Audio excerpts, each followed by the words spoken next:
Welcome everyone. Glad you could join us for our 1-hour webinar, Leading AP Teams to AP Automation Success.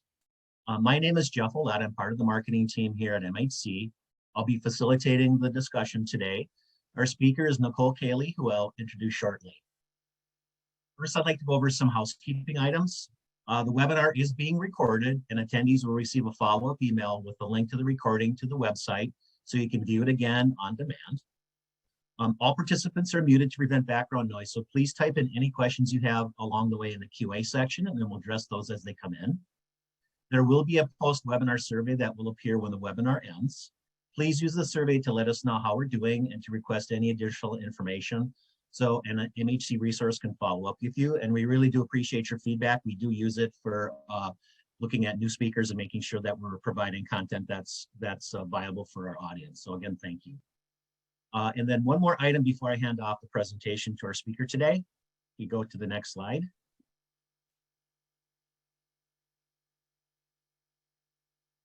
For those of you not familiar with MHC, we help organizations tackle digital transformation with speed and confidence using our solutions to automate the capture, transformation, and communication of paper and digital documents across core business processes.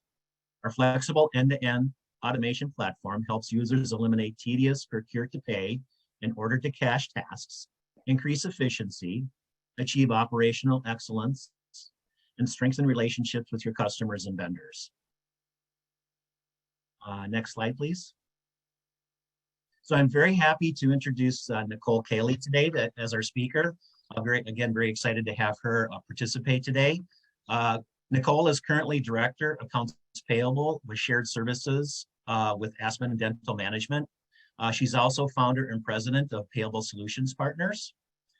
She leads a team of 11 managing over 1 billion in annual payments. She's a regular speaker and workshop leader at IOFM events, focusing on emotional intelligence, conflict management, and how to motivate high-performing teams. She has numerous awards, including the 2016 AP Director of the Year, 2018 Top Professional of the Year, 2019 awarded Empowered Woman of the Year, and in 2022, Influential Person of the Year. So again, we're very happy to have her. And Nicole, I'll hand it off to you to get started. Thanks so much, Jeff. I appreciate that. And welcome, everybody. Good afternoon. Thanks for spending the next hour with me.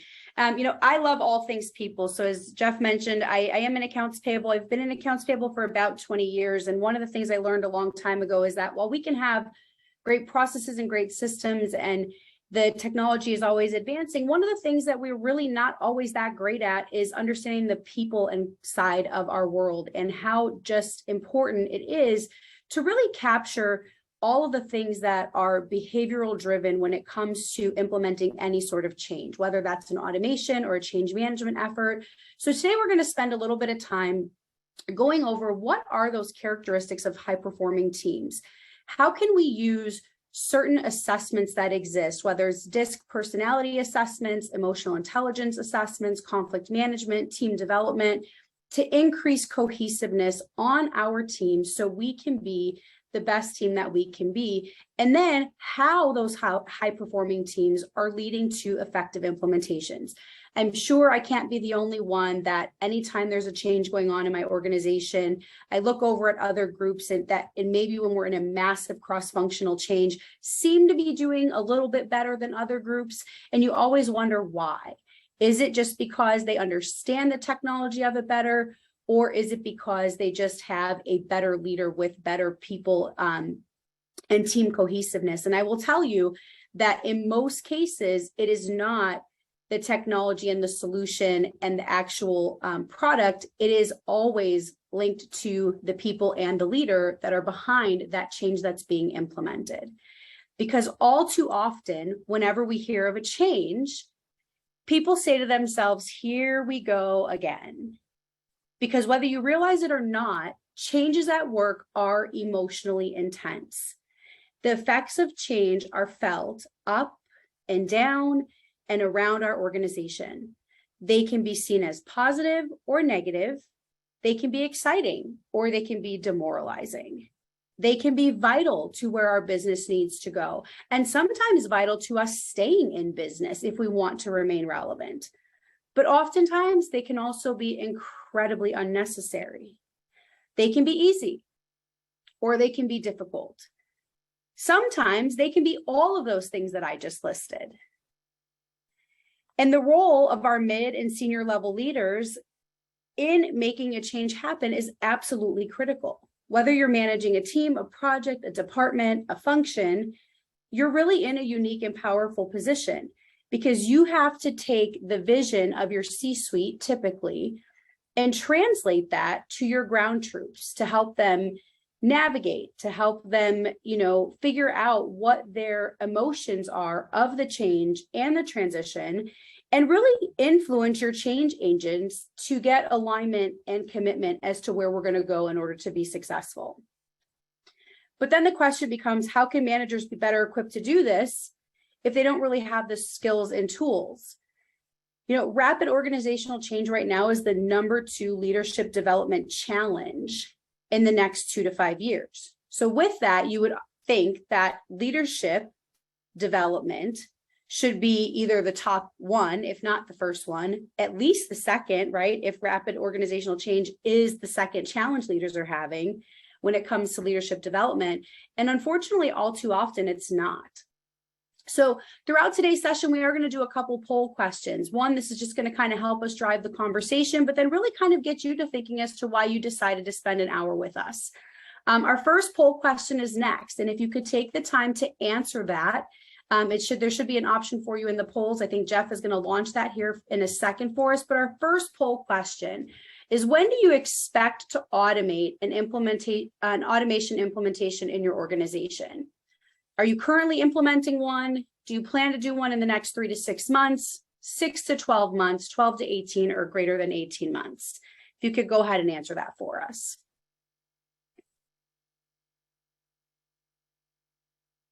So why is this so important to talk about? For you folks that are currently implementing an automation or a significant change management effort, you probably, when I read that, or when I was talking on that first slide, were like, no kidding. The first thing I thought when it came up was, here we go again. Or if you didn't think here we go again, you at least got an emotional reaction. Was it going to be great and you were super excited because maybe your personality is to be a little bit more innovative? Or was it a complete emotional drain on you and all you could think about was the impact it was going to have on maybe you, your future, your career, possibly even finances, depending on what that change was going to be? So it can be really, really difficult in that moment. For those of you that have got 12 to 18 months, you're in the right place. I'm happy that you're here because hopefully there are some things that we're going to talk about today. If you are a leader, that you can then start to work on and make sure that you've got buttoned up before going into that change. And if you're not in a leadership role, here's my theory on that. Everybody's in a leadership role because it's not a title. It's a way of acting and a way of behaving. And you can be a huge influencer in your organization without having that title and really kind of help rally the troops and increase this level of trust that needs to exist in your organization in order for an effective change. So thanks for taking the time to answer those questions. Yes, and Nicole, it looks like about 63% are currently implementing, and about 13% are about 18 months out. Yeah, so for you 63%, hopefully, there will probably be a lot of things we're going to talk about today that are going to hit right at home. And if there are some things that we can answer for you as we go through, or even at the end of the conversation today, I'd be more than happy to try to help navigate through some of those. And likely what you're going to find is as we have conversations, that's exactly what we're missing, or that's exactly where we need to get better. And then figuring out how we can try to, now that we've identified some of those things, what things can we do to help make those things better would be then that next conversation.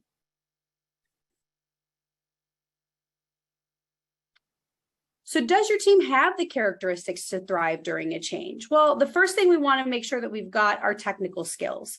So do we have the technical skills, whether it's system migrations and upgrades, process changes? Do we know what the regulatory requirements are for a change? If you work in the AP world, which is, the title of this session, but you don't have to work in the AP world for the conversation we're having today to be relevant to you, let's be honest. But in the AP world, there are a lot of regulatory changes that take place, whether it's taxes, whether it's 1099 compliance, OFAC compliance, things like that. But is the change that you're putting in place require you to have some sort of technical component and regulatory information in there? And if it does, are you doing it appropriately? Interpersonal skills. This is huge. And this is going to be a lot of what we talk about today, especially as a leader. You cannot have a cohesive team without having a high trust environment. And a high trust environment has to have certain pillars, because you may trust someone to their competency to do their role. But if you don't trust that they're going to show up every day, it doesn't really matter how competent they are in doing their role, because you may not be able to have confidence in the fact that they're actually going to show up to meet the deadlines. Empathy. We'll talk a little bit about emotional intelligence today. Emotional intelligence is huge. We have to be able to see beyond what we think and feel. And if we can't understand and see beyond what other people think and feel, it will automatically create a low trust environment, but it will also inhibit us from being able to really understand what other people are going through when we are in these difficult times and stressful times, because any change is stressful. Whether you are a person who does very well with change or not, a change in general is stressful, because not everybody around you is going to do well with it. And even the folks around you not doing well with it is enough to make it stressful for someone who usually does well with change. And high self-esteem. So as a leader, well, everybody, but as a leader especially, if you don't have high self-esteem to stand up when things aren't possibly going well, or when you don't have high self-esteem to build those connections that need to be built in order to have a collaborative effort when needed, people will walk all over you. And then that just makes that emotional tension a little bit higher. And leadership skills. Communication is going to be one of our very important things, because again, you are going to see throughout our next, I think we've got about 45 minutes left together, all of this ties together. You can't have great trust if you don't have great communication. You can't be a good influencer if you don't have great communication. You cannot influence people effectively if you don't understand emotional intelligence and empathy, because you're always only out for self. You're never giving people the what's in it for me. What's in it for me requires you to have empathy, because that's how you're going to influence people. And you have to have high self-esteem in order to be resilient. So as we go through, you're going to see all of this really kind of comes together, and we'll talk about some tools to really assess how, where may I need to improve, or maybe not even improve, but better understand the other sides of things in order to get better at this myself. For our interpersonal skills, work done in teams, everybody knows this, provides so many advantages and benefits. I'm going to get all these up here now rather than trying to click through them while I'm talking. Whoops, sorry about that, forgive me. But the major advantages really are diversity of knowledge, ideas, and tools that are contributed by all of our team members, and camaraderie. One of the characteristics that we see in high-performing teams is cohesiveness. I've mentioned this word a lot of times.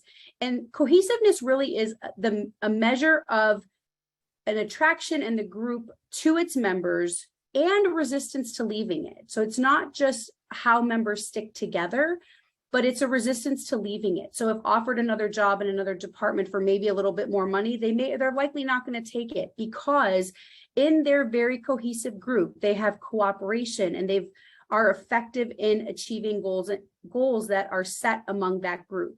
There is a high level of respect for that group. There is an assumption of good motive. So we're not expecting that someone is out for self, or that someone is going to want to take the personal win over the group win.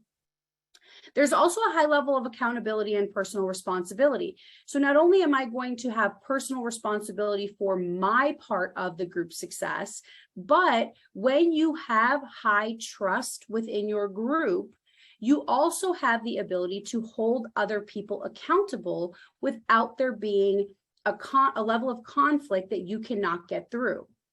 So if someone isn't doing their side of the work, if someone isn't holding up their end of the deal, you have that ability and that trust level to have those conversations and good communication in order to effectively have those conversations that then make your group more cohesive.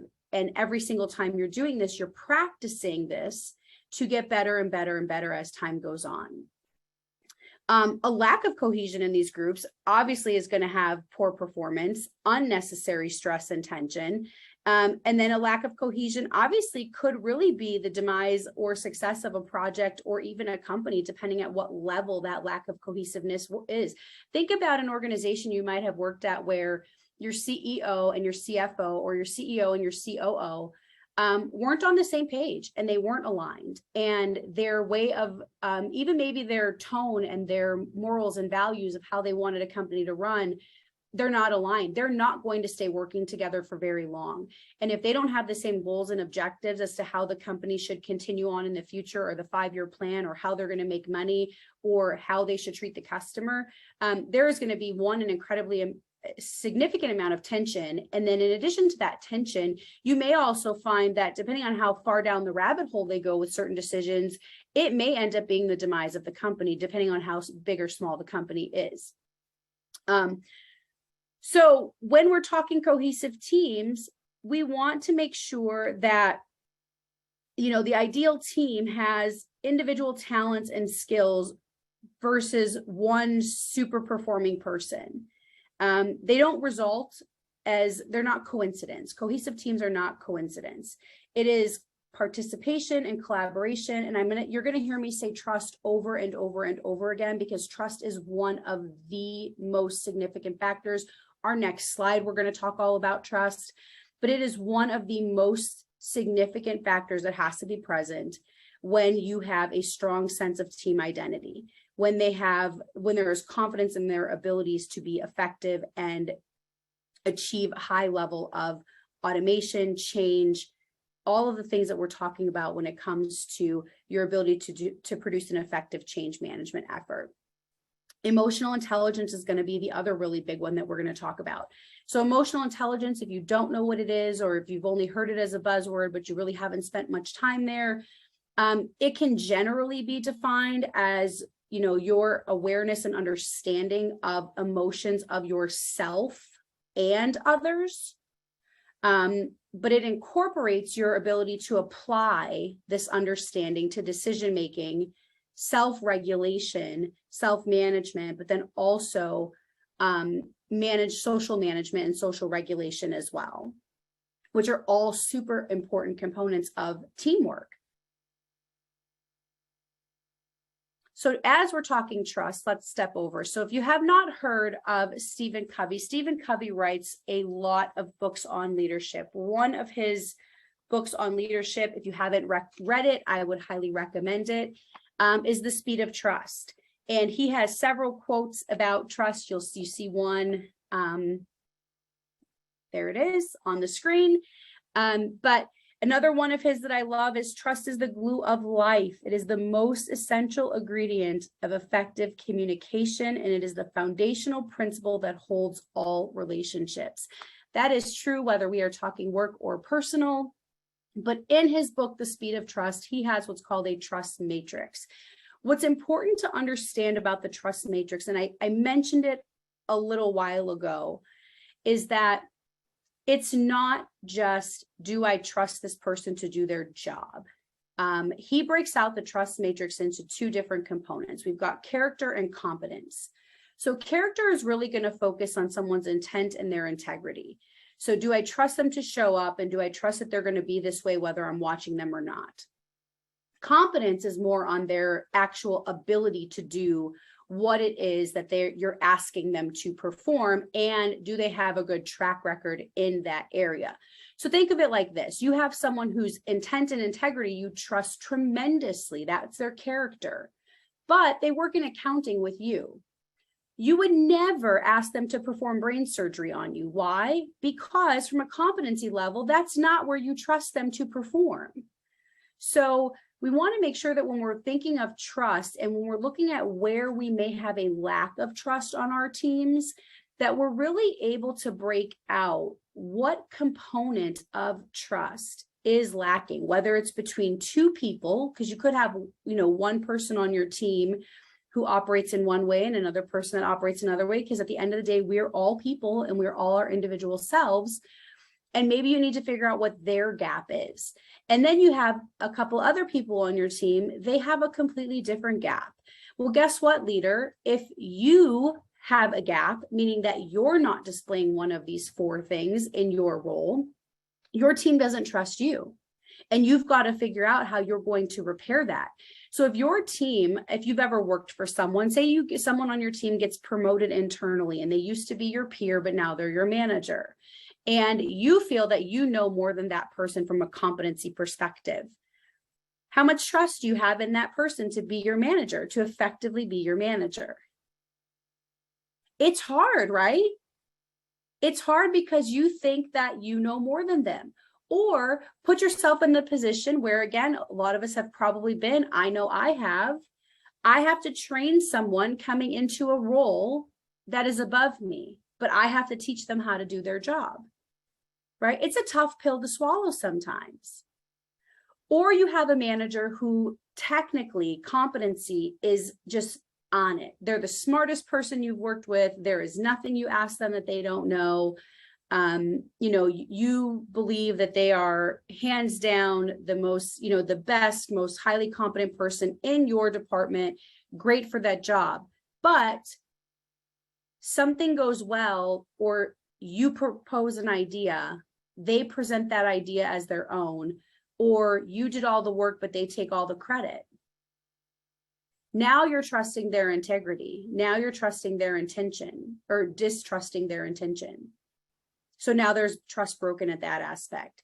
So this is such a hard thing because it's not something that everybody knows this. I'm not telling you something you don't know, right? Hard to earn, very, very easy to break. When you're talking work, and now you're talking, depending on the size of your team, having to establish this with multiple people. And a lot of times, sometimes people you don't even really like that much, but you have to work effectively with and find a way to have a common ground. It can become even more difficult, right? Because trust is difficult even with the people that we love, or even with the people that we like, or even with people that we want to have a very trusting relationship with. Imagine what then it turns into when you're trying to do that with folks that you're not so sure what that looks like for you. Now let's add on top of that one of the most significant challenges in leadership today is that today's teams, so I'm comparing today's teams versus 10 years ago, just 10 years ago, and these are studies that show this. Today's teams are demanding that trust and inspiration be the new kind of leadership style. I don't want a leader that can just show me my job and cares if I show up and punch the clock from 8 to 5. I want a leader and I want a team that I can trust and one that's going to inspire me. Now, it's good news because it's something that, if you have it or don't have it, it can be learned. It's not very easy to learn. And if you don't understand the components of trust and you don't understand how one of the components can break things down, then it becomes difficult. But teams and organizations that have this high trust significantly outperform those that don't. And when I say significantly, it's 78% was the last study that was done in January of 2022. They're more engaged, they're more energized, they're innovative, they collaborate more, they operate faster. Why do they operate faster? Because they don't second guess things as much. And they achieve sustainable results because they have this level of people that have come together, a lot of them with different areas of specialties, and we take that and we use that to our advantage to say, I'm going to trust the fact that you know your job.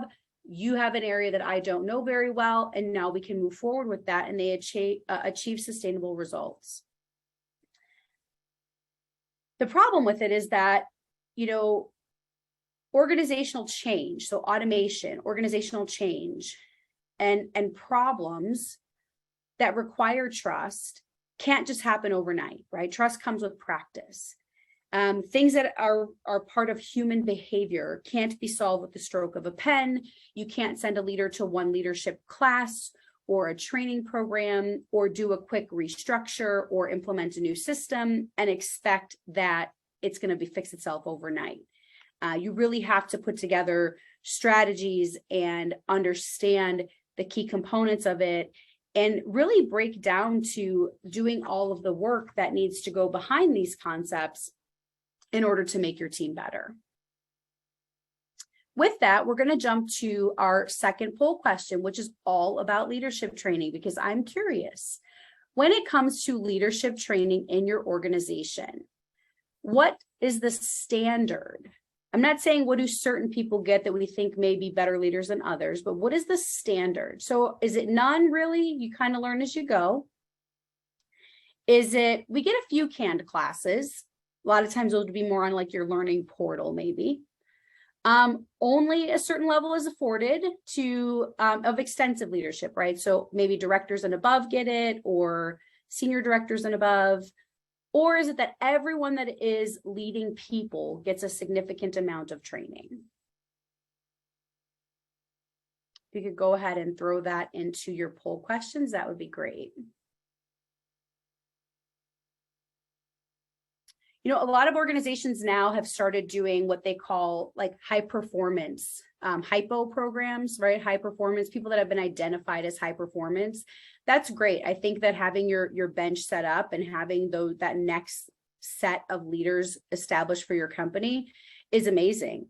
The problem with that is that you may have high performing people identified, and if you're not doing the right thing for those high performing people, they're going somewhere else anyways. You also may have people that if they were just given a little bit of better leadership training, they actually would be those high potential people that maybe you're just not recognizing because you haven't invested the time, energy, and effort into those folks. So, Jeff, what is our poll question telling us? Well, it's really telling us our organization's really keying in on leadership training.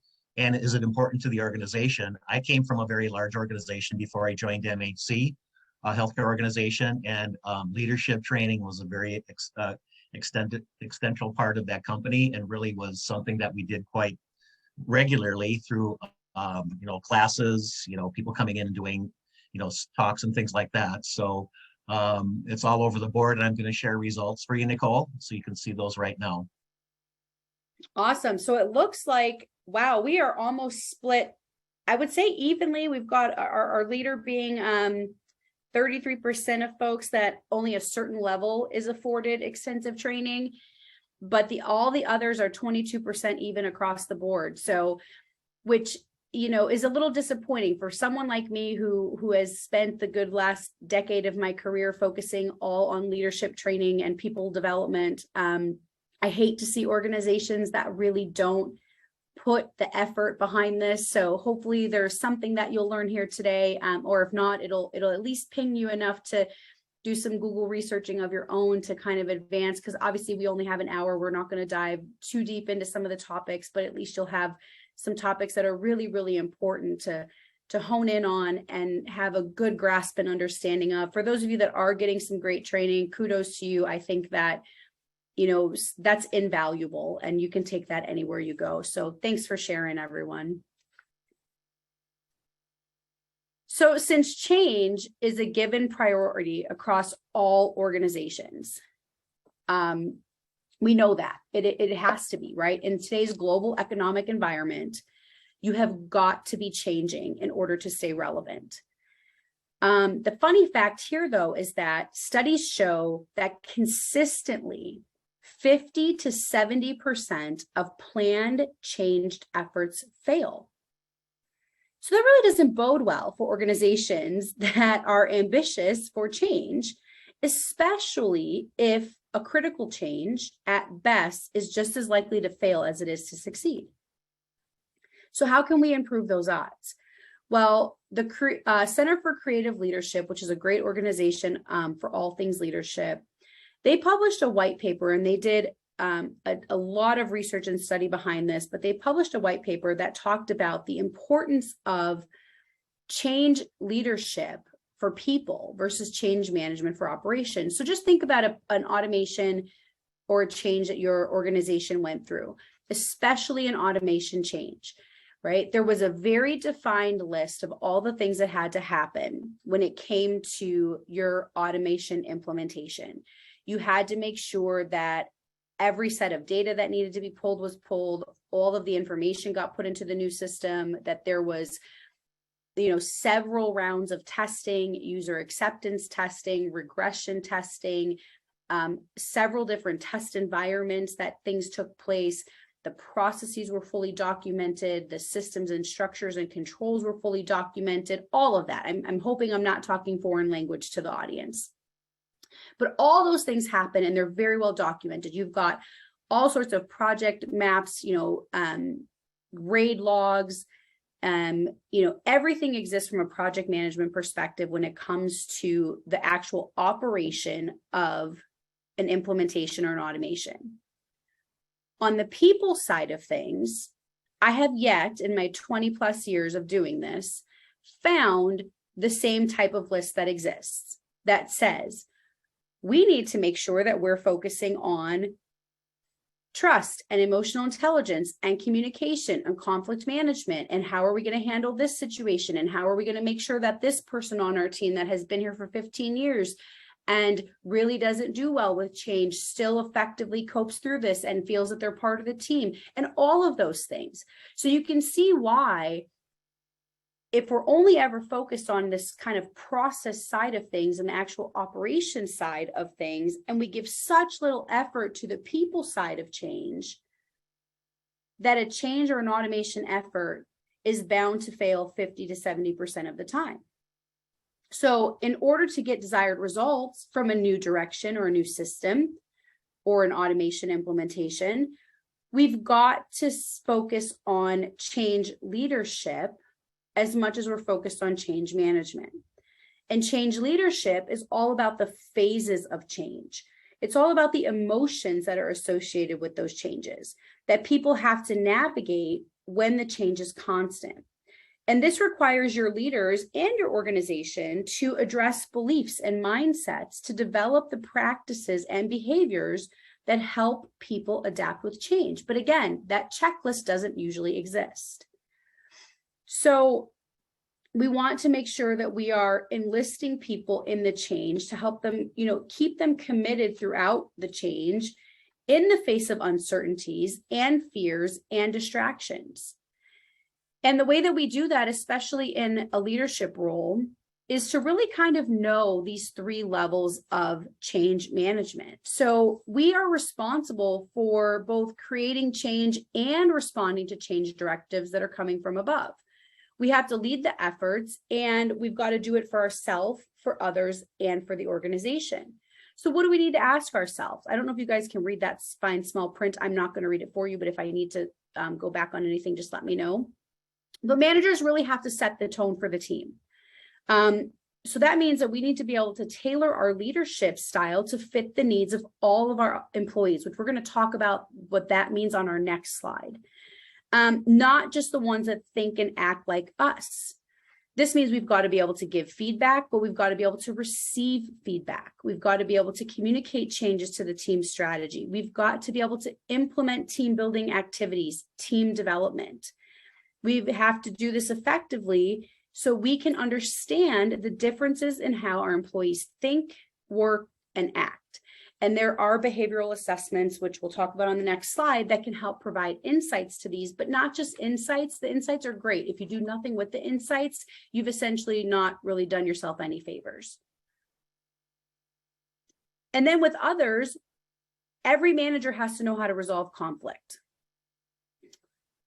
Whether it's between two team members, multiple people, different teams. So if you work in a procure to pay environment, you know that you can have conflict between procurement and payables. So it's two teams versus, just two people.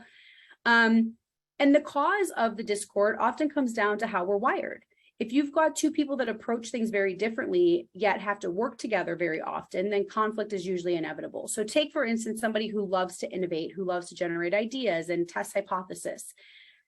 Those employees are going to play a necessary role for innovation in your organization. They're usually great when it comes to automation efforts because they're all excited about it and they want to see what they can do and how they can make things better. But you have another employee on your team who likes structure and process and finer details, and they do not like change. Well, you've got two complete opposite people. Now, that's not to say that they can't work together very harmoniously sometimes, but it requires learning and understanding the differences in how they think and communicate, because you want to make sure that you've got social cohesion. So you may want to, in a situation like that, Help the innovative employee become more self-aware and slow down so they can create a project plan before they just take something and run off with it. You may want to help them even take a further step and ask the more detailed person or the person who struggles a little bit more with that kind of stuff to comb over their plan for anything that they have missed, because you don't want to miss something completely in your process. So this is where you can leverage the behavioral strengths of both people and then also teach them how to work better together. And then when it comes to our organization, we have to move actively through our organization. So when an unconscious leader tries to fake their way through a change, they're going to create, experiences that aren't going to be beneficial for anyone. There's also a misconception that leaders drive significant culture change have to be bold in nature or give inspirational speeches and kind of be very extroverted. That's simply not true. It's really about being honest and sincere in the effort and your passion about the change. But sometimes you do have to take aggressive strides. So when we talked about being resistant and having high self-esteem, sometimes you have to take aggressive strides. And a lot of times your organization can't just sit back and wait for you to do something. You have to be doing it in tandem with driving change and doing other things. So there's a constant and deliberate effort that really is required for leaders while you're trying to manage all three of these different levels of change leadership. So again, I go back to, if you're not getting good training and if you're not really being taught all of these things that fall into why it's so important for you to be on top of your game to help your team, it's really a struggle. You're stressed, you're emotional, whether you're showing it or not, or you think you're showing it or not, let's say. Your team may be stressed, your team may be going through tension, and it kind of becomes a recipe for disaster. So I talked about some assessments. Now there's a lot on this slide. I understand it's because I didn't want to take up too many slides in explaining, but here are some of my favorite assessments that you can do. And I highly recommend, whether you're going through an automation or a change effort, that you do and know these about your team regardless. If you have never done a DISC assessment is a behavioral assessment that's going to help you understand different personalities, behavioral personalities. So this actually goes back to 1928, where there was a psychologist named William Marston, and he outlined this behavior model. And when he first outlined it, he said that his theory was that there are behavioral expressions that could be categorized into 4 types, and that if you were just acting in your normal self, everybody had a dominant type of personality. You were either a dominant. At the time, he used inducement, submission, and compliance. We don't use those words anymore. So now we use the words dominance, D for dominance, I for influence, S for steady, or C for conscientious. And knowing these personality traits of the folks on your team will help you tremendously when you are trying to navigate any sort of change management or automation effort. And here's why. And I'm going to give you a very quick, probably less than 60-second rundown of DISC if you don't know much about it. So the way that the quadrants work is that the personality styles that are opposite of each other are typically going to have conflict more than the others because they're complete opposites. So I'm dating myself, but if you go back to the 1980s, there was a very popular song by Paula Abdul called Opposites Attract. She had a cat dancing in the video. It was super cute. But that song actually makes sense because it was based on personality types. I don't think or know if she knew that at the time, but it did. Your D dominant people are very driven. They're very direct. They're more results driven, not people driven. Have a tendency to only want high level facts, don't care about the details, and just want to get things done. Your S people who are steady, I'm going across the quadrant there. Those are your people that are very accommodating, very patient, very, very people focused, even tempered. If you think about the disc in birds, your D is your eagle, your I is your parrot, your S is a dove, and your C is a owl. So then we flip and we go I and C. Your I is your influencers. Your influencers are very outgoing, enthusiastic, optimistic, very talkative, kind of like what was that, pinball machine, right? So you pull the pinball back and the ball bounces all over the place. That's your I's. Your C's are very conscientious. They're very analytical. They're very into the details, very systematic. So your D's and C's are very results driven. Your I's and S's are very people driven, but a little bit different in a sense of D and I are more extroverted, C and S's are more introverted. So you kind of see how the quadrants are broken up and how things can be very different. Well, as a manager, it's always your responsibility to acquiesce to the other people on your team. So if your team is mostly I's or S's, you have to acquiesce to them. You should never expect them to come and be your type of personality, but you need to understand these types of personalities, because if you approach an S and you want them to buy into your automation change, and you approach them very aggressively and very directly, you're going to lose them, because they're more focused on the people, and they're more focused on, are we going to be okay? And is everyone going to be okay? And what does this mean for the people? So you have to know the personalities to know how each person needs to be communicated to, how they receive things, and what matters to them. So shifting over to emotional intelligence, I mentioned this a little bit before, right? So this is our awareness and understanding of emotions. And then how do we take that application and understand it enough to make decisions and regulate and self-manage? So emotional intelligence is going to give us tools that help how we can do these things. So it starts with your self-awareness. You know, how aware are you of how you behave and how your emotions impact others? And then social awareness, self-management is your ability to kind of manage those emotions accordingly. So if you have a bad drive on your way to work, you can't come into work yelling at people. It will be picked up and it will impact the whole group. People will lose trust in you because they think that you're a loose cannon. Social awareness is, you know, you see someone on your team who always is in a good mood and they're usually happy-go-lucky, and tomorrow they come in and all of a sudden they're not. Well, that's a social pickup and a cue. And maybe you ask them how they're doing and maybe you don't, but then you know enough about their personality that if they say they're fine, whether you leave them alone or whether you need to give them space or whether they really need to talk more. Social skills is all about influence and persuasion. So now that you've gotten really good at the rest of the other three quadrants in emotional intelligence, how can you use those things to now really bring your group together and then influence and persuade, in a sense, to get things done? So knowing those different components of emotional intelligence is critical to building a high trust environment. Then there is something called the conflict mode instrument, because even the most cohesive teams, folks, have conflict. So Thomas Kilmann invented the conflict mode instrument, and it outlines 5 major styles of conflict management. Fact is, and you may not know these, 85% of people deal with conflict at work, probably expected. 58% of people resign from conflict at work.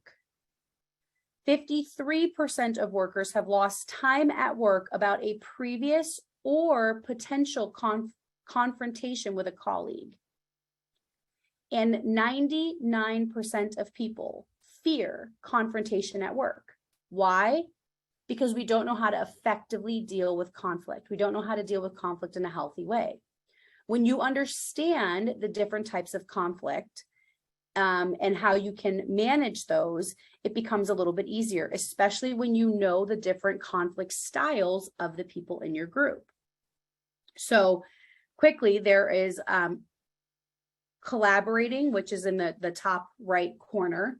And collaborating is simple, right? It's when there are multiple perspectives that have to be addressed.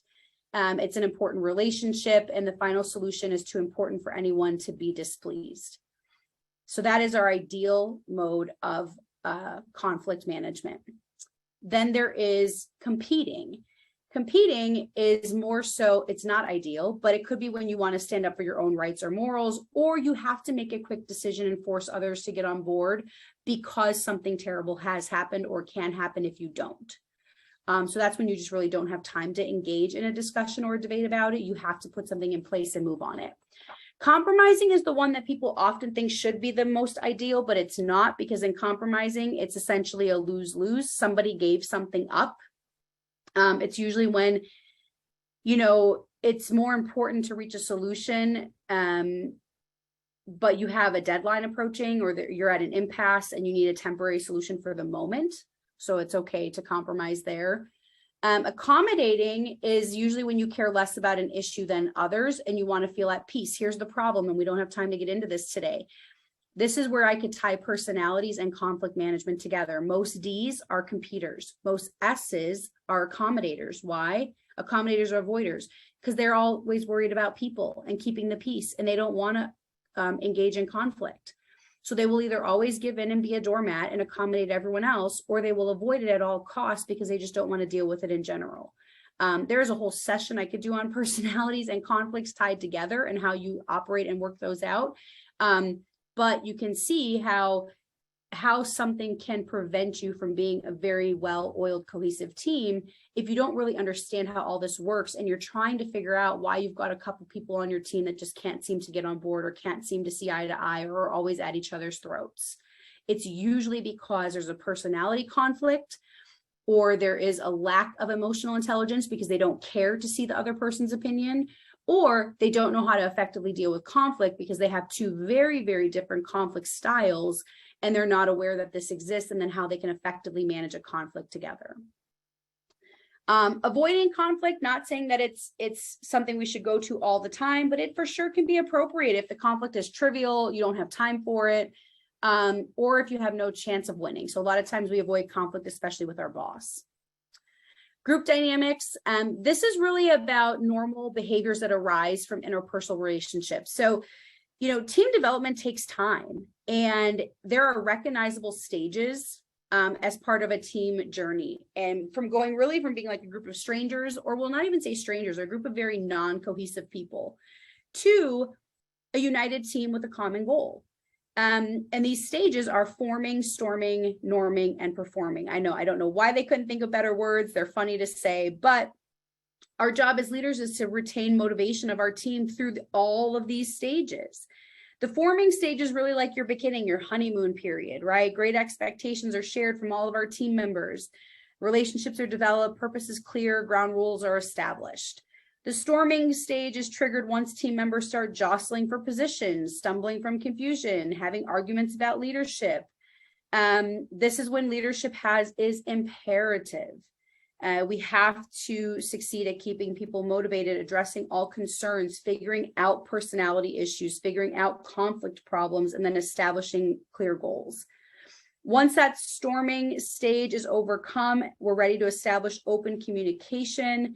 We really go into a stable position and norm. So that's like our normal phase, our norming phase. And then finally, trust is gained. And when trust is in, when our trust account, as we like to call it, is high, communication is easy, instant, effective. We are good at conflict management. Everybody is high on emotional intelligence. We are aware of other people's thoughts and feelings and respect those things. Then we move from norming to performing. So we are coaching and guiding and leading our team through all of these phases of group dynamics by using the other three assessments and models and tools that are on this screen. All right. Now that you have learned all of that, I'm going to ask you, why do you think a change effort like automation fails? Is it because of unrealistic expectations? Is it because of improper management on the project, a one-size-fits-all mindset, inadequate resources, or the team is not all on the same page?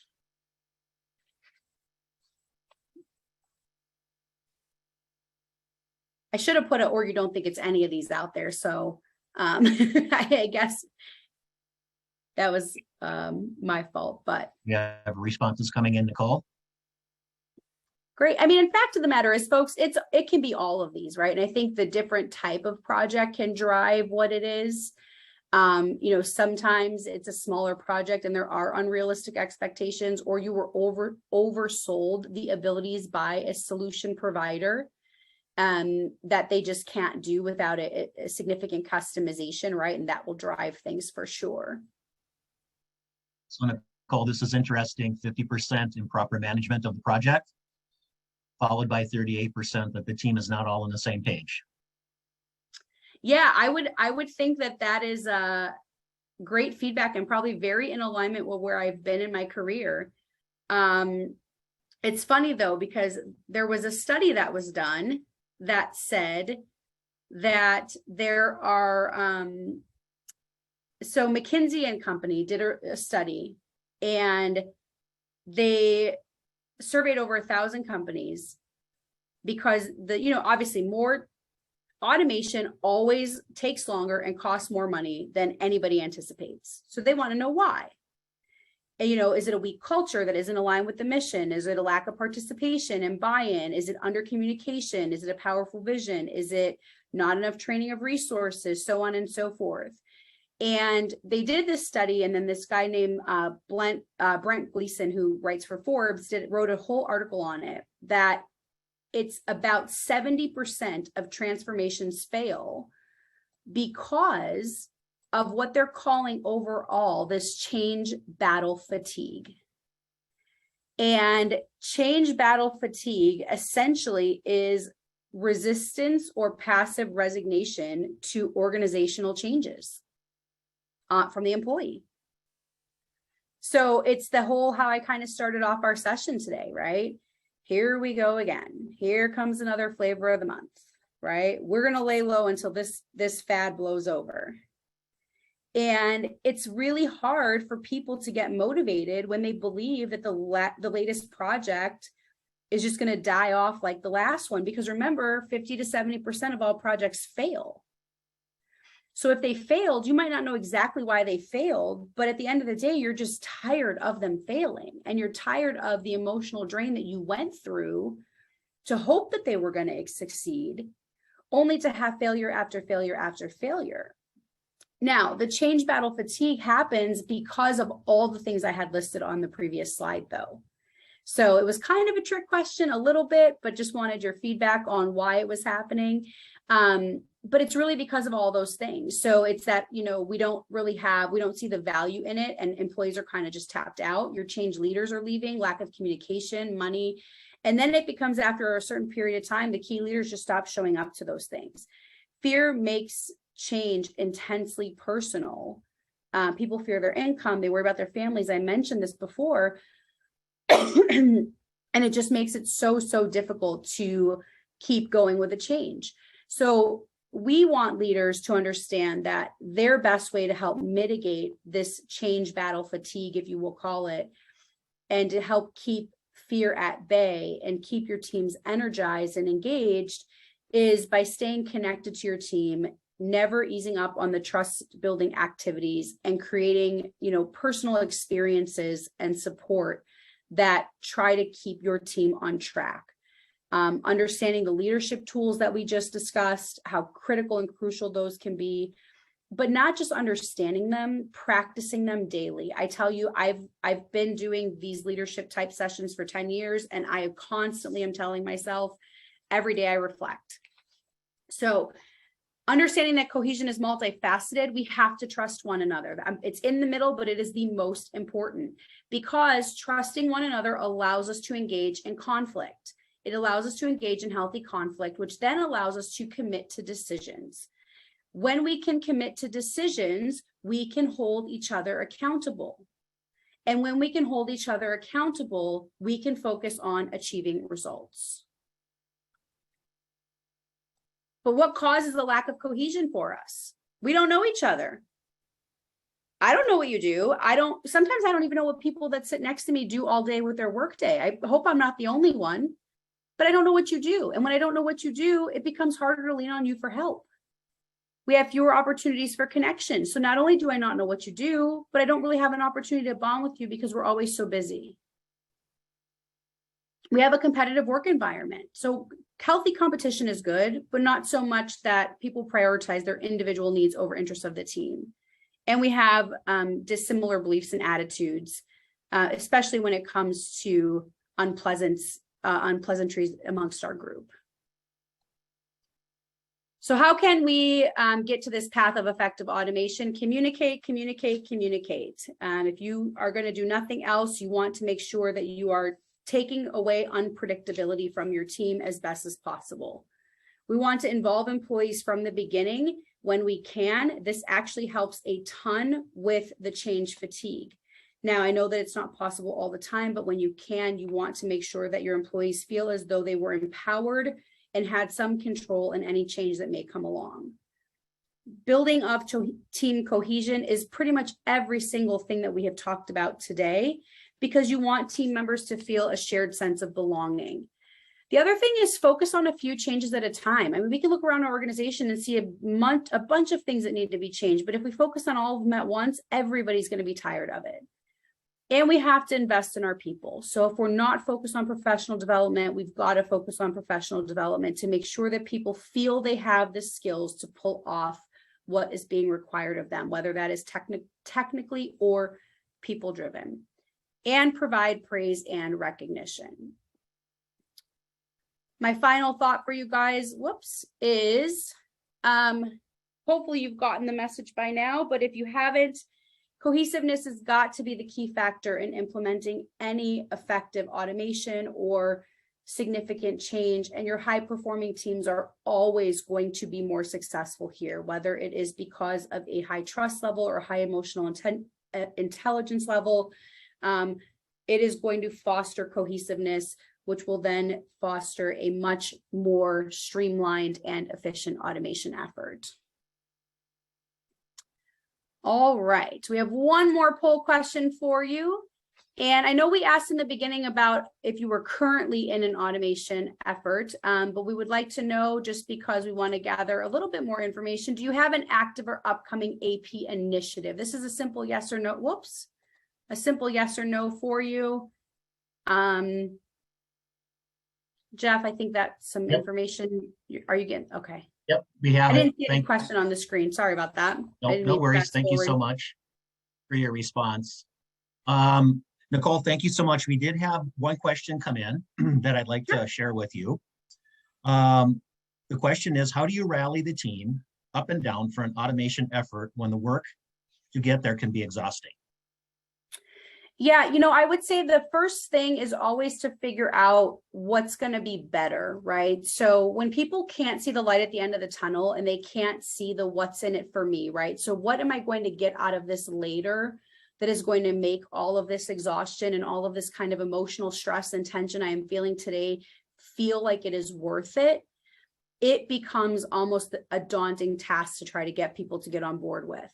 So I think you have to be able to pull metrics. I think you have to be able to paint the picture. I think you have to be able to say, this is what we do today, but this is what we're going to be able to do in the future by putting this in place. And I know this, being very aware, this is where your emotional intelligence comes into play. You have to be very aware of the impact it is having on people.